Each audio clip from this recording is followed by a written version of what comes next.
देखिए, हम लोग अपनी ब्रज 84 कोस यात्रा पर हैं और इस समय ऊंचा गांव में हैं। ऊंचा गांव में ये बहुत सुंदर दाऊ जी का मंदिर है और दाऊ जी के मंदिर की जो सेवा कर रहे हैं वो नारायण भट्ट गोस्वामी जी के 17वीं पीढ़ी के श्री घनश्याम महाराज जी हैं। तो इनसे अभी हम बहुत सारे प्रश्न पूछेंगे, लेकिन ब्रज का जो प्राकट्य किया था वो नारायण गोस्वामी महाराज ने किया था। जो लीला स्थलियाँ छुप गई थी उन लीला स्थलियों को उजागर किया था। तो अब हम घनश्याम महाराज जी से पूछेंगे कि थोड़ा आप नारायण भट्ट गोस्वामी महाराज के बारे में बताइए। देखिए, नारायण भट्ट जी का जन्म साउथ में हुआ था, मदुरई में। वो जैसे ही 5 साल के थे तो स्वयं ठाकुर जी ने, कृष्ण ने अपना रूप धर के बच्चे का बोले तुमको तो ब्रज के लिए प्राकट किया, आप यहाँ बोले मैं ब्रज के बारे में क्या जानूं। बोले इसका 1-2 दिन में, दूसरे दिन वही गोपाल जो यहाँ आज विराजमान है, आज भी दाऊ जी मंदिर में, स्वयं ठाकुर जी लेके भट्ट जी को पैदल आ गए हैं और पूरे ब्रज को बताते बताते जैसा बोलते हैं कि वृंदावन ब्रज भूमि को जानत ना पाए कोई, दई दर्शाए जैसी प्रभु मुख गाई है।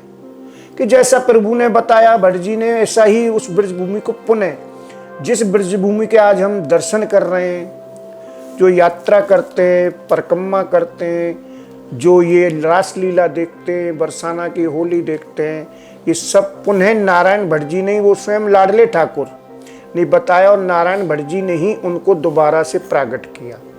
जहाँ आप बैठे वैसे ललिता सखी का गांव है, यहाँ नारायण भट्ट जी ने आके अपना निवास बना लिया था। नारायण भट्ट जी के बारे में तो यहाँ तक कहा गया कि जो पे ना होते श्री नारायण भट्ट तो यह ब्रजमंडल को पुनः कौन दर्शाता। जिस ब्रजमंडल के आज हम दर्शन कर रहे हैं, इसको कौन दर्शाता?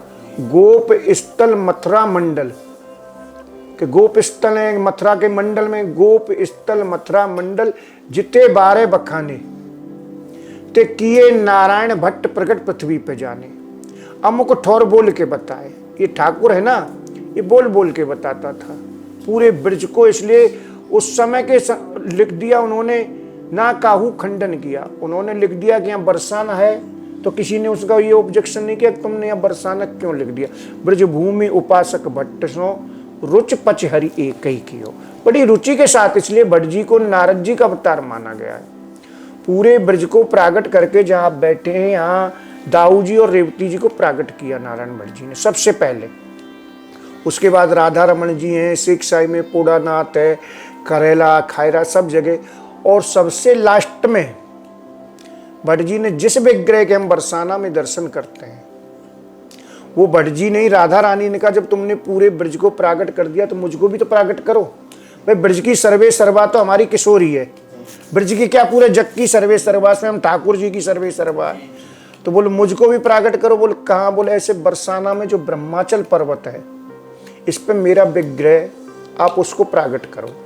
फिर भट्ट जी ने उनको प्राकट किया तो उन्होंने कहा जब तुमने मुझे प्राकट किया तो मेरा नाम, बोले बेटी तेरा नाम लाडली। वाह। इसलिए तुमको बरसाना में कहीं भी ऑन रिकॉर्ड राधा रानी लिखा नहीं मिलेगा, लाडली मंदिर, लाडली जू महाराज, लाडली सरकार, लाडो लड़ती लाडली। और फिर उधर लाडली, और इधर जो ठाकुर जी नारायण भट्ट जी के साथ आए थे उनको नारायण भट्ट जी कहते थे लाडले, प्रेम में।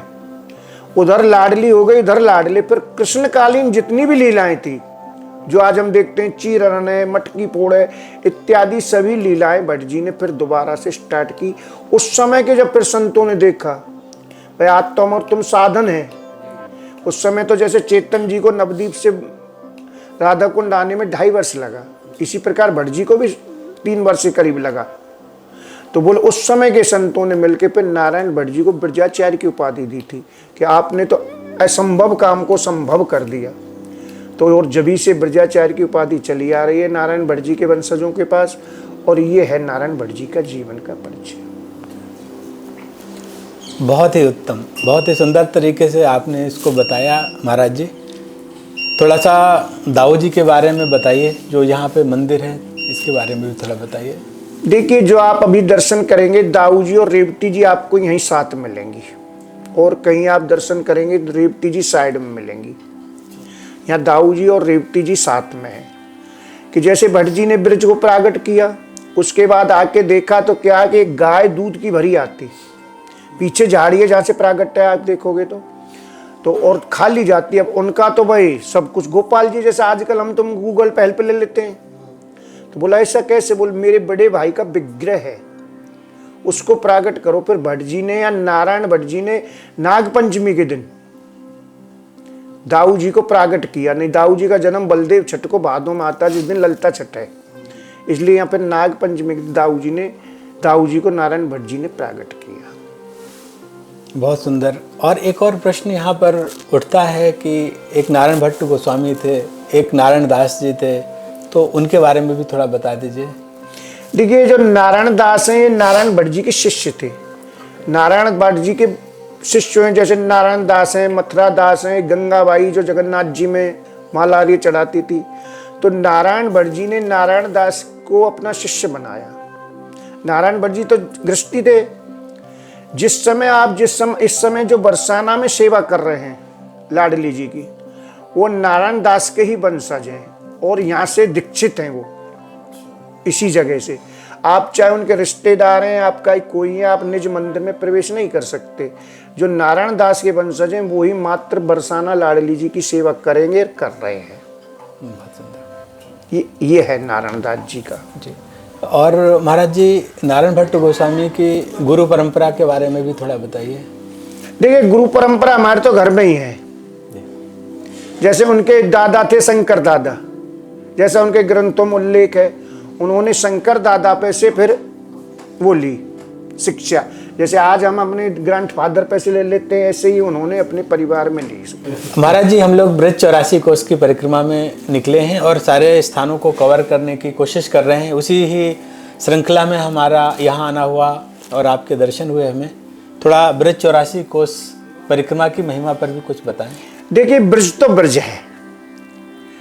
एक संत है, उन्होंने लिखा है कि ब्रज है ब्रह्म स्वरूप, भेद ब्रज हर में नाई, और ताते ब्रज हरि बसे बसे ब्रज हरि के माई। ब्रज और ठाकुर जी में कोई भेद नहीं है, ब्रज तो ब्रज है। इसलिए ठाकुर जी ने स्वयं कहा कि ब्रज तज अंत न जाइयो मोय नंद बाबा की आन, कि मैं ब्रज छोड़ के बाहर नहीं जाऊंगा। क्यों? कि ब्रज भूमि मनमोहनी जो 84 कोस, ये जो 84 कोस की ब्रज भूमि है और मन को मोहती है। इसलिए एक संत ने तो लिखा है कि चोट खाए मिसराज की जिम थिर्रा उठे सितार, कि सितार बजाने वाला सितार बजाता तो चोट मारता और बज उठती है। चोट खाए मिसराज की जिम थिर्रा उठे सितार, और ब्रज भूमि ने कहीं न कहीं बदल दिए विचार। ये तो मनमोहनी है, ये मन को मोहती है। ब्रज भूमि मनमोहनी जो 84 कोस, और श्रद्धा सहित जो पग धरे ले पाप सब खोस। इसकी तो वो महिमा है ब्रज की तो। और इसकी महिमा के बारे में तो स्वयं कामधेनु, कि एक बार गोपाल से ग्वालियाओं ने कहा कि अपने ब्रह्मांड को तो दिखाओ हमको। तो ले गए ठाकुर जी, 1-2 रोज रहे। बोले यार, यहाँ तो ना तो जमुना जी ना या गिरिराज जी, यहाँ हम क्या करेंगे? बोला अपने ब्रह्मांड तू ही ओढ़ और तू बिछा, में तुम्हारे ब्रज ले चल। उस समय में कामधेनु थी। अब कामधेनु ने सुन लिया कि यार ये जो ब्रह्मांड को छोड़ के ब्रज की बात कर रहे हैं, तो ब्रज क्या चीज है? तो उसने उसी दिन से खाना पीना बंद कर दिया, जैसा लिखा है संतों ने अपना अपना भाव। तो सब समस्याओं का समाधान नारद जी हैं। इसलिए भट्ट जी को नारद जी का अवतार भी माना गया है। नारद जी का अवतार माना गया भट्ट जी को। तो नारद जी ने पूछा, भाई तुम उदास क्यों रहती हो? कि मेरे एक कमी है। बोल क्या कमी? कि मैं ब्रज की गाय ना भई। नारद जी ने कहा, अगर ब्रज की गाय हो जाती देवताओं ने तो क्या फर्क था? अब तो तू ब्रह्मलोक की गाय से मैं ब्रह्मांड गया। बोल नहीं। तो बोला अगर तू ब्रज की गाय हो जाती तो क्या फायदा होता? तो बड़ा सुंदर कहा कि कामधेनु पछता रही मैं ना भई ब्रज गाय, और अगर ब्रज की गाय हो जाती तो राधा लाती दोहिनी मोहन धूते आए। कि अगर यहाँ ब्रज की होती तो राधा बर्तन लेके आती और ठाकुर जी काटते। इसलिए हमारे यहाँ देखिए स्वपद रमणम, यहाँ तो पग पग पे ब्रज तो ब्रज है। और देखिए ब्रज को अंग्रेजी में पुल कहा जाता है। पुल का काम क्या है? इधर से उधर करना, जोड़ना। यही हमारे ब्रज का काम है। तो ब्रज तो ब्रज है, ब्रज की महिमा ब्रज ही सम, ब्रज के समान ही है इसकी महिमा ब्रज की। तो बहुत सुंदर। और और महाराज जी कुछ और आचार्यों के बारे में, जैसे नागरीदास जी का वहाँ पर है, थोड़ा उनके बारे में भी कुछ बता देते आप। देखिए अभी ब्रज में तो सभी आचार्य आए हैं जी, क्यों जी। अब किस किस का लिखोगे, अब नागरीदास की है, बनी ठनी बनी है हमारे यहाँ पर एक दी कुंड पई अगर, और देखिए नागरीदास भी तो है, सब हैं। अब आचार्यों का ब्रज में पूछोगे तो बहुत लंबा इतिहास है, क्यों जी। हाँ, तो अगर जिसको वो ही है प्रभु का, तो बस जो जाने सो देह जनाई और जानत तुम्हें है जाई, ये है असली तो ब्रज का। और एक चीज और बताइए महाराज जी, जब लोग ब्रज परिक्रमा करते हैं तो उनका क्या भाव होना चाहिए। देखिए ब्रज परिक्रमा और ब्रज यात्रा भट्ट जी ने दो किया। परिक्रमा अलग चीज है, यात्रा अलग है जी। अगर ब्रज परिक्रमा करता है आदमी तो उसका एक ही भाव रहता है कि हमें कैसे न कैसे ठाकुर के दर्शन हो और कुछ ना हो। जैसा कि मानस में एक जगह खोला गया है कि जब समय शंकर भगवान और पार्वती कुम्मज ऋषि के यहाँ से कथा सुन के जा रहे थे, तो हृदय विचारत जात हर कहीं भी दर्शन हो, कि जिसकी हम लीला दर्शन कर रहे हैं, परिक्रमा कर रहे हैं, इसका दर्शन हो। और हमारा यहाँ ठाकुर तो देखिए दर्शन के लिए तैयार खड़ा रहता है। आदमी सामने वाला तैयार हो, वो एक संत ने लिखा है कि जो तू आवे एक पग तो मैं आऊं पग साथ। हमारा ये ठाकुर बड़ा नटखट है, देखिए इसकी तो क्या कहें, ये तो ब्रज है। परिक्रमा में यही भाव होना चाहिए, ब्रज में तो भाव ही ये होना चाहिए कि जब कैसे न कैसे हमें प्रिय प्रीतम के दर्शन हो, बस और कुछ नहीं। फिर क्योंकि अपने आप है सब कुछ, क्योंकि हमारी किशोरी तो मुनिंद्र बिंद बंदते लोक सुख हरनी।